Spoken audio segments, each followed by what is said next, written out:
एक जगह पर और ऐसी घटना घटी है, गांव का नाम तो हमें नहीं मालूम पड़ पाया, लेकिन इन्हीं गांव में से कोई गांव था। वहां पर तो पांडाल बन गया था, पांडाल मंडप बना दिया था, बिल्कुल गुरुदेव के प्रवचन मंडप, और विरोधी लोग बिल्कुल आग की मसाल लेकर आ गए जलाने के लिए।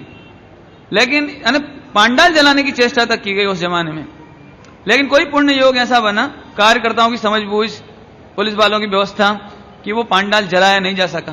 और फिर गुरुदेव श्री का शानदार सम्मान समारोह वहां पर हुआ, गुरुदेव श्री के शानदार वहां प्रवचन हुए। इसके बाद इस तरह की ये घटनाएं उस जमाने की हैं।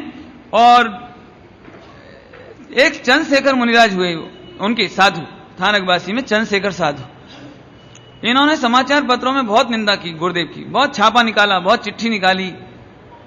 और एक बार तो ये आकर के अड़ ही गए कि आप पहले मेरे से चर्चा करो, फिर आप थानक मैंने दिगंबर हो जाना, हमें कोई दिक्कत नहीं है। नहीं, ऐसे दिगंबर तो हो चुके थे, लेकिन पहले चर्चा कर लो, मेरे से चर्चा करो।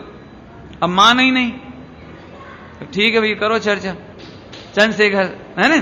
तो चर्चा शुरू हुई, तो चंद्रशेखर महाराज ने पहला ही प्रश्न खड़ा किया कि आत्मा चश्मे से देखती है कि नहीं। अब तो हमारे बच्चे बताते हैं कि आत्मा आंखों से नहीं देखता, है ना, क्यों मालूम है? आत्मा कैसे देखता है? ज्ञान से। मैंने उन्होंने ये प्रश्न खड़ा किया कि बताओ आत्मा चश्मे से देखता है कि नहीं। गुरुदेव श्री मौन, मुंह नीचा। अब बोले क्या? अब बोले अभी तो बिल्कुल ही विपरीत बात। यहां तो हम ये कहते हैं कि आंख से नहीं, आंख चश्मे से नहीं देखती और आत्मा आंख से नहीं देखती। हम तो ये कहते हैं ज्ञान से देखता है, ज्ञान से जानता है। और ये प्रश्न ही कहां से खड़ा कर रहे हैं कि आत्मा आंख से देखता है कि नहीं। तो गुरुदेव श्री चुप, मैं हार गया। जवाब दो। हम क्या जवाब दें? जवाब हो गया ना, मैंने हार मान ली ना। थई गई चर्चा, गुरुदेव के में थई गई चर्चा। अब चर्चा और क्या करें हम। एक प्रसंग ये उसी समय का हुआ, 1999 का।